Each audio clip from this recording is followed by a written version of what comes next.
پس کسی کو اللہ کا ہمسر نہ بناؤ اور تم جانتے تو ہو۔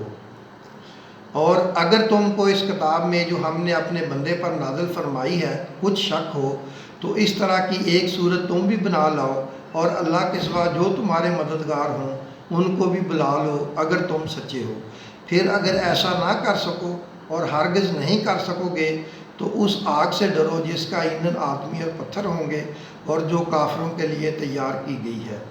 اور جو لوگ ایمان لائے اور نیک عمل کرتے رہے ان کو خوشخبری سنا دو کہ ان کے لیے نعمت کے باغ ہیں جن کے نیچے نہریں بہہ رہی ہیں۔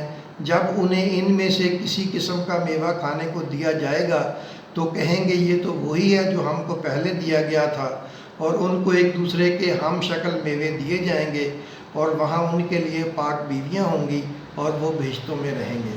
اللہ اس بات سے عار نہیں کرتا کہ مچھر یا اس سے بڑھ کر کسی چیز مثلا مکھی مکڑی وغیرہ کی مثال بیان فرمائے۔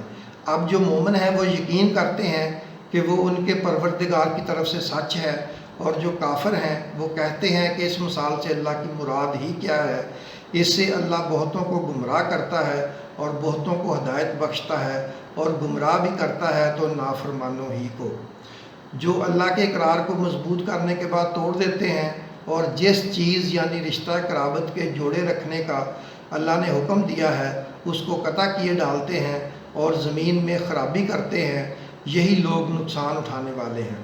کافرو، تم اللہ سے کیوں کر منکر ہو سکتے ہو؟ جس حال میں کہ تم بے جان تھے تو اس نے تم کو جان بخشی، پھر وہی تم کو مارتا ہے، پھر وہی تم کو زندہ کرے گا، پھر تم اسی کی طرف لوٹائے جاؤ گے۔ وہی تو ہے جس نے سب چیزیں جو زمین میں ہیں تمہارے لیے پیدا کیں، پھر آسمانوں کی طرف متوجہ ہوا تو ان کو ٹھیک ٹھیک 7 آسمان بنا دیا، اور وہ ہر چیز سے خبردار ہے۔ اور وہ وقت یاد کرنے کے قابل ہے جب تمہارے پروردگار نے فرشتوں سے فرمایا کہ میں زمین میں اپنا نائب بنانے والا ہوں۔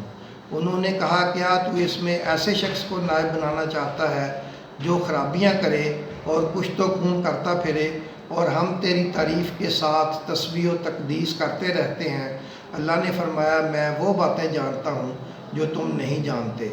اور اس نے آدم کو سب چیزوں کے نام سکھائے، پھر ان کو فرشتوں کے سامنے کیا اور فرمایا کہ اگر سچے ہو تو مجھے ان کے نام بتاؤ۔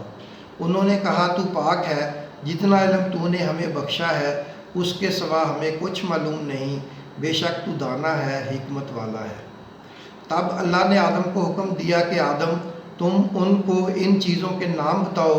سو جب انہوں نے ان کو ان کے نام بتائے تو فرشتوں سے فرمایا گیا میں نے تم سے نہیں کہا تھا کہ میں آسمانوں اور زمین کی سب پوشیدہ باتیں جانتا ہوں، اور جو تم ظاہر کرتے ہو اور جو پوشیدہ کرتے ہو سب مجھ کو معلوم ہے۔ اور جب ہم نے فرشتوں کو حکم دیا کہ آدم کے آگے سجدہ کرو تو وہ سب سجدے میں گر پڑے، مگر شیطان نے انکار کیا اور غرور میں آ کر کافر بن گیا۔ اور ہم نے کہا کہ اے آدم تم اور تمہاری بیوی بہشت میں رہو اور جہاں سے چاہو بے روک ٹوک کھاؤ پیو، لیکن اس درخت کے پاس نہ جانا نہیں تو ظالموں میں ہو جاؤ گے۔ پھر شیطان نے دونوں کو اس طرف کے بارے میں پھسلا دیا اور جس عیش و نشاط میں تھے اس سے ان کو نکلوا دیا۔ تب ہم نے حکم دیا کہ بہشت بری سے چلے جاؤ، تم ایک دوسرے کے دشمن ہو اور تمہارے لیے زمین میں ایک وقت تک ٹھکانہ اور معاش مقرر کر دیا گیا ہے۔ پھر آدم نے اپنے پروردگار سے کچھ کلمات سیکھے اور معافی مانگی تو اس نے ان کا قصور معاف کر دیا، بے شک وہ معاف کرنے والا ہے بڑا مہربان۔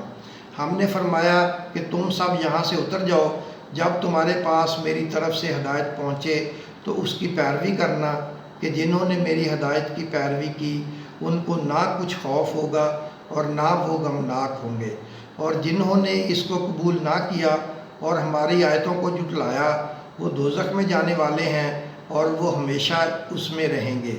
اے آل یعقوب، میرے وہ احسان یاد کرو جو میں نے تم پر کیے تھے، اور اس اقرار کو پورا کرو جو تم نے مجھ سے کیا تھا۔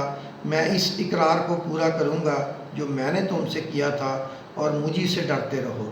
اور جو کتاب میں نے اپنے رسول محمد صلی اللہ علیہ وسلم پر نازل کی ہے، جو تمہاری کتاب یعنی تورات کو سچا کہتی ہے، اس پر ایمان لاؤ اور اس سے منکر اول نہ بنو، اور میری آیتوں میں تحریف کر کے ان کے بدلے تھوڑی سی قیمت یعنی دنیاوی منفعت حاصل نہ کرو، اور مجھی سے خوف رکھو، اور حق کو باطل کے ساتھ نہ ملاؤ، اور سچی بات کو جان بوجھ کر نہ چھپاؤ، اور نماز پڑھا کرو اور زکوٰۃ دیا کرو، اور اللہ کے آگے جھکنے والوں کے ساتھ جھکا کرو۔ یہ کیا عقل کی بات ہے کہ تم لوگوں کو نیکی کرنے کو کہتے ہو اور اپنے تئیں فراموش کیے دیتے ہو، حالانکہ تم اللہ کی کتاب بھی پڑھتے ہو، کیا تم سمجھتے نہیں؟ اور رنج و تکلیف میں صبر اور نماز سے مدد لیا کرو، اور بے شک نماز گراں ہے، مگر ان لوگوں پر گراں نہیں جو عجز کرنے والے ہیں، جو یقین کیے ہوئے ہیں کہ وہ اپنے پروردگار سے ملنے والے ہیں اور اس کی طرف لوٹ کر جانے والے ہیں۔ دوستو، اب اس پہلے ربع میں جو خاص باتیں اللہ تعالیٰ نے فرمائی ہیں وہ میں ان کا خلاصہ جو ہے وہ کر دیتا ہوں۔ نمبر 1، عبادت صرف اللہ کی کرنی ہے اور مانگنا بھی صرف اللہ تعالیٰ ہی سے ہے۔ جنت حاصل کرنے کے لیے ایمان کے ساتھ نیک اعمال کا مسلسل کرتے رہنا ضروری ہے۔ حق کو باطل کے ساتھ نہ ملاؤ اور سچی بات کو جان بوجھ کر نہ چھپاؤ۔ نماز پڑھا کرو اور زکوٰۃ دیا کرو۔ رنج اور تکلیف میں صبر کے ساتھ اور نماز کے ساتھ مدد لیا کرو۔